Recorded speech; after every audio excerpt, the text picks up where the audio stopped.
Now, Tord gives us good insight on some Lugia and how to play some Lugia at a high level. Just things that are just going to come up until the end of the season in April. So let's see what he has to say. Hello everybody, I am here with the winner of our round 5 stream match, Tord Reklev. That was an exciting match, Tord. Maybe not so much for the stream, watching another Lugia mirror, I suppose, but hey, I was excited because I was like, at the end of this game, I'm either talking to Tord Reklev, Michael Primola, or both, potentially, if you tied. So I was pretty excited. I just want to start out that match in general. Was that like pretty smooth sailing for you? Kind of Lugia mirror? How'd it go? What are your feelings overall? There's nothing crazy that happened in any of the games, but like obviously game 1 we had Michael Primola going first, and he missed both Archeops, right? And only had one, decided to pass, like hoping I wouldn't have the knockout, but I did. So then it was, like he took a risk and got like super punished for it, so then the game kind of ended right there. So he conceded and just went to the next one. Game 2 was a little bit more interesting.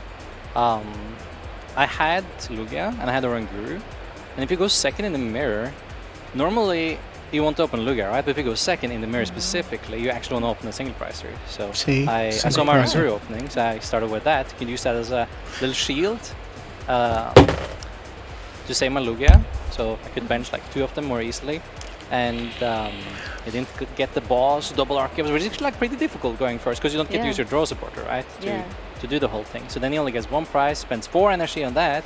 And then I can do the response knockout instead and like do these tanky Lugias, and that can be kind of difficult to deal with. So I'm like, he missed the return knockout again, and then I also got to boss knock out the Archeops as well because his bench didn't have any energies. That's also like one of the ways you can come back in the mirror where they overcommit a little bit with Illuminion, and then like the boss on Archeops snowballs because they don't have any energies on board to punish that play again. Yeah, no, I was actually going to mention that because, you know, it's so... Pause. so heavily talked about, like, you want to go first in the Lugia mirror, like, so much, but you went second in both of those games. So, like, and you still won.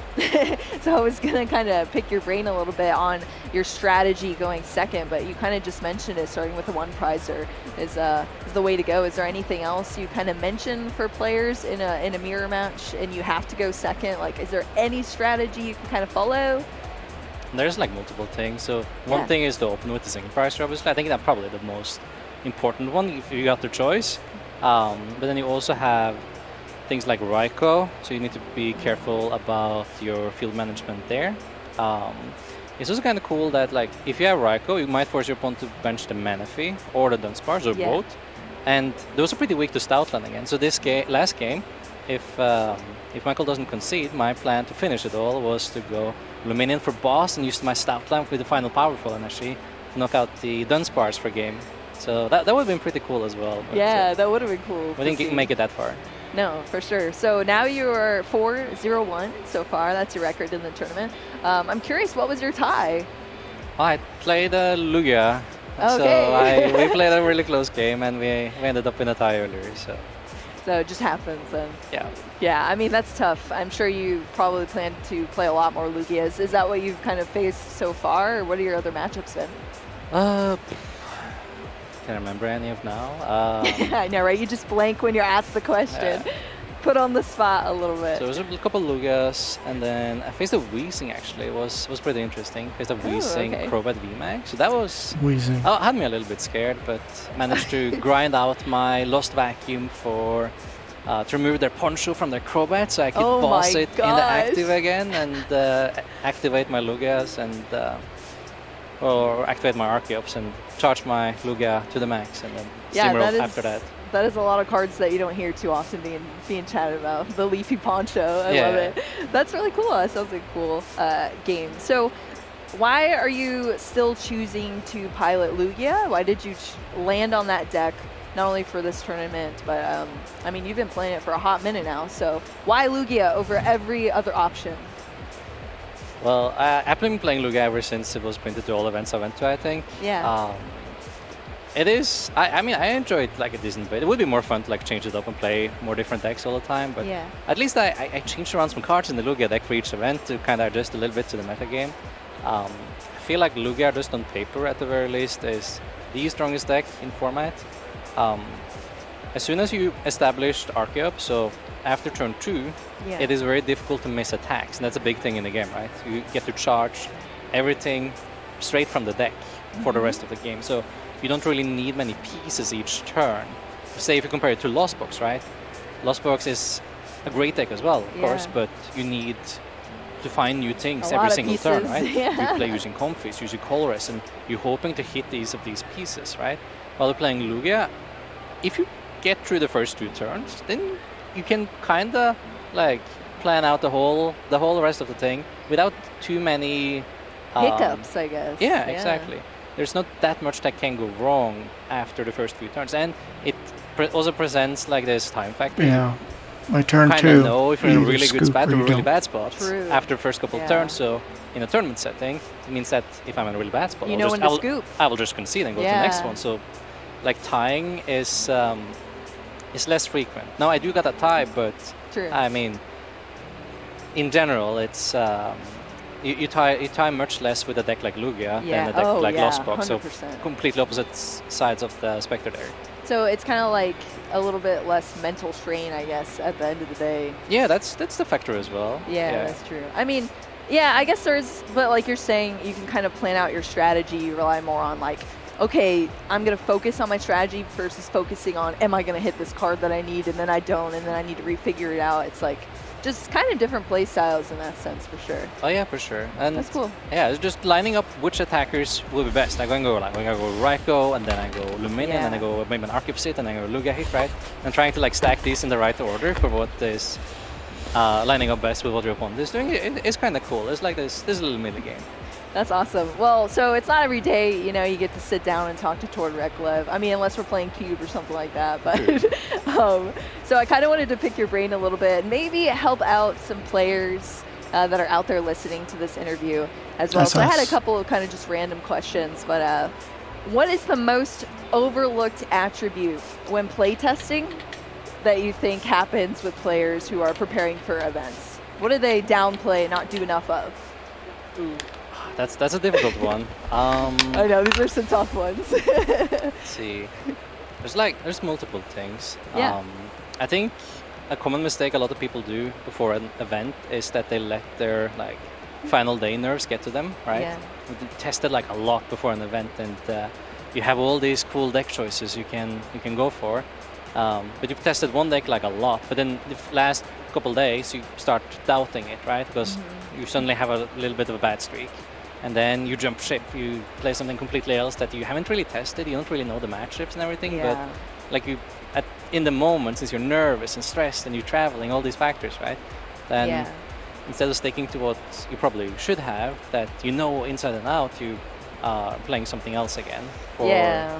just trying to make up and satisfy your mind and all the nerves there.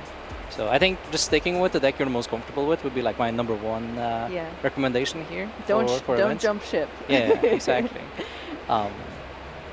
And I don't know. There's so many different ways to play test, right? Yeah. And everyone does it differently. So I think at least that was like the main thing I wanted to mention. No, I mean that's a very valid point. It's kind of an ongoing meme that switch your deck right before the event, the night before. So that makes a lot of sense for sure. So another question, I guess this is more about deck building, the process. Let's say you get down to like that 60th card, the last inclusion, and you're balancing out your cards, like what you want to include over another card. You know, I know that usually players think about matchups, so it's like, okay, will this help me in what I am going to face in this particular event This as is far as text crucial. and such. But let's say the scenario is the cards are even for matchups. How You he might hit sets this, up. you might hit this, you don't really know. How do you make that decision on which card to put into your deck? That's a good one, actually. So when I build decks, I have a slightly different approach, I think, than a lot of people. So I like to divide cards into these subclasses of cards. So Okay. I like to put everything and call it either consistency card or a power card. A card can always be like one of those. So a power card is a card that is usually more specific. It doesn't always work. So that is usually your text, right? Or it could be a choice belt or anything that is specific for its situation. So boss's order, perfect power card, choice belt. All these cards that doesn't necessarily have to be in your deck to make the deck work and pull off your basic strategy, but can be crucial for actually winning, right? Yeah. And close out the game. And then you have these consistency cards that can be things that just allows you to do your main strat. So say Lugia, right? Say the main strategy is getting Archeops in play and attacking with Lugia. Yeah. Then consistency cards would probably be including energies. They allow Lugia to attack. True. You have all the ball cards, right? You search out Lugia, search out Archeops. The Lugia line and the Archeops line itself are going to be consistency cards too. Yeah.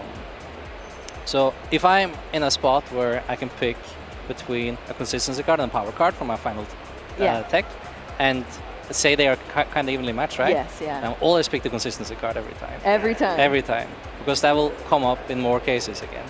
And it's worked for you think, when you had that decision and you chose a certain card, like it's paid out for you? Oh, for sure. That's there good. was, say, a couple weeks ago. Yeah. How many weeks is this now? But there was all the Pokemon events bending together. Exactly. There was a lot of people played Espen VMAX in anticipation for Control and for Paralyze in Articuno. Yes. And that's a very specific type of card. I call that a power card. Yeah. Can't use it against everything, right? It's you have to hit the right matchups, or it can be a blank in a lot of situations, right? Instead of playing that, I went with a card that's weaker against the matchups, but it helps, and it helps like just about enough. So I played Birdkeeper instead to deal with the control, because then I got that switch out. Yeah. And then against Paralyze stuff, I also got a switch out. And I got to draw a couple cards as well. But that's a card you can use as a draw supporter in a really sticky situation, right? So you can use it in any matchup. And it's weaker against what you're trying to attack against, right? But it is, since it's so flexible against everything, it makes it a better card in general than the specific card you're taking for the matchup again. Wow, that's awesome. So Tor talking about consistency. I'm honestly not too surprised because the decks that you play are very consistent decks, but that's super good insight, honestly, from you. So here's a question. For, let's say you're a casual player, but you want to maybe get more into Pokemon, attend these regional events, attend, more intense. Well, we got an inside look on Tor's ideas. All right.